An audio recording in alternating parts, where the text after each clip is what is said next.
तो गाइस आप सबका फिर से स्वागत है पेज टैग के एक बिल्कुल कमाल नहीं बेहतरीन वीडियो में। तो चलिए शुरू करते हैं।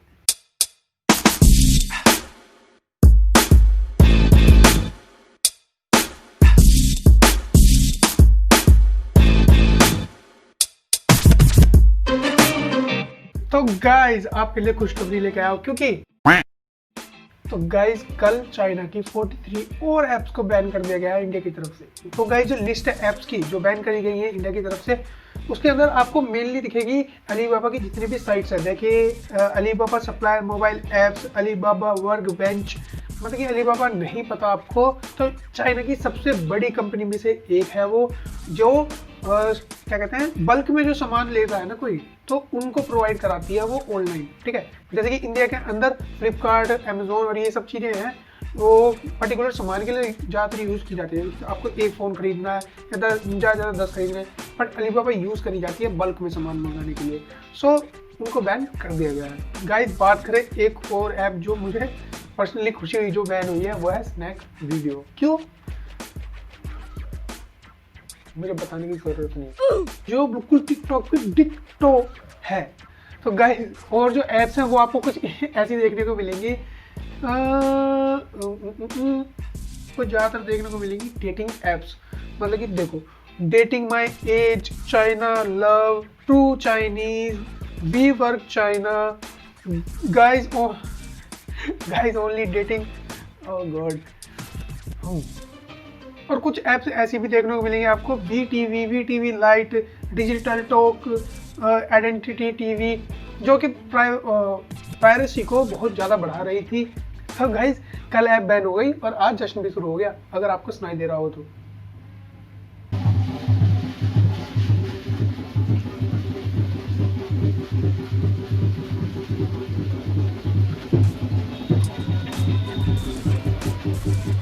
गाइस जो ऐप्स हैं वो बैन होनी क्यों ज़रूरी थी ये सब, और जो पहले हुई है वो भी। देखो ऐसी बात है कि इंडिया की जो कल्चर है उसको डिस्ट्रॉय करने की कोशिश करनी है, ये कहा गया है इंडिया की सरकार की तरफ से।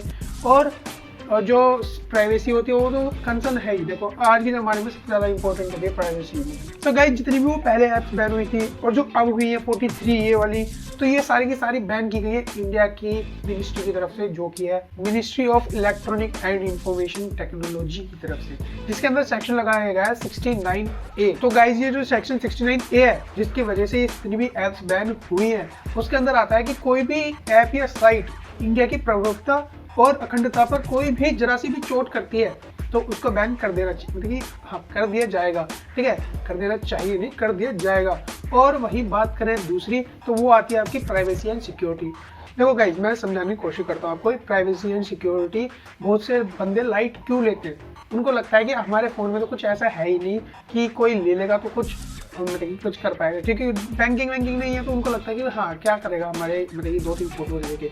बट अगर वही बात पूरे देश पे लागू हो जाए, मतलब कि 134 करोड़ लोगों का हमको डाटा पता चल जाए कि वो क्या यूज़ करते हैं, तो समझ रहे हो उससे क्या होता है। जो चाइना के अंदर बैठी हुई कंपनियां है ना, वो टारगेटेड बंदों को टारगेटेड ऐड दिखाएगी, मतलब कि उनको ज़्यादा पैसे लगाने की जरूरत नहीं होगी। तो गाइस आपको लगता होगा कि आपके फ़ोन के अंदर कुछ इंपॉर्टेंट डाटा नहीं है अगर आप बैंकिंग नहीं करते, तो ये आपकी गलत सोच है, सिर्फ और सिर्फ कोरी गलत सोच है। क्योंकि अगर ये बड़े स्केल पर ले लिया जाए, मतलब कि पूरे देश के लेवल पे लिया जाए, 134 करोड़ लोगों का डाटा पता चल जाए कि कौन क्या देखना पसंद करता है, तो उससे टारगेटेड ऑडियंस मिल जाती है बहुत आसानी से। देखो वो होता कैसे है, अगर मैं अपने फ़ोन के अंदर ज़्यादातर इलेक्ट्रॉनिक डिवाइस के बारे में सर्च करता हूँ, ठीक है, और एक मेरा दोस्त है तो वो स्पोर्ट्स के बारे में ज़्यादा सर्च करता है, तो हम दोनों का जो डाटा है उनके पास पहुँचता है।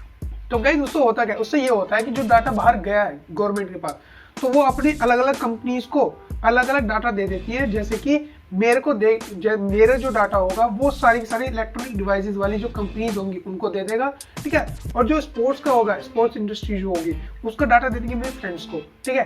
तो जितने भी एड्स आएंगे मेरे पास वो सारे के सारे इलेक्ट्रॉनिक डिवाइस के रिलेटेड होंगे। अगर आपने ये बात नोटिस नहीं की हो तो कभी करना, आप किसी चीज़ के बारे में सर्च करोगे ना गूगल पर, ठीक है, और उसके 2-3 मतलब कि स्क्रॉल कर दोगे, तो उसके बाद जो ऐड आने शुरू होंगे आपको उसी ही टॉपिक से रिलेटेड देखने को मिलेंगे, ठीक है।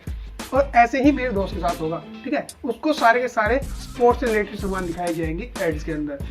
तो गाइस ऐसे चलता है इनका काम। और वही बात करें, देखो नेशनल लेवल पर भी ये सिक्योरिटी कंसर्न्स हो सकते हैं, क्योंकि अगर कोई बंदा जो डिफेंस से रिलेटेड है और वो चाइना का फोन यूज करता है, चाइना की ऐप यूज करता है, उनके पास कोई क्रिटिकल डाटा है तो वो भी उनके पास जा सकता है, तो इसका भी ध्यान रखना होता है। तो इसी के कारण ये सारी ऐप्स बंद हो रही है। तो गाइस जो मेरा मानना है उसके हिसाब से अब तक सारी की सारी जितनी भी ऐप्स है उन सबको बैन कर दिया चाहिए था चाइना की तरफ से, जब तक कि वो कोई ठोस कदम ना उठा ले अपनी जितनी भी कंपनीज है और जितनी भी ऐप्स होती है उनके लिए। तो गाइस जो वहाँ के लॉज है वो अलग है, इंडिया के लॉज जो अलग है, ठीक है, और ये अपने ही लॉज को इंडिया के अंदर थोपना चाहते थे, तो ये तो होना ही था। Bye bye. और वही बात करें खुशी की, तो हमको कितनी खुशी हो रही है।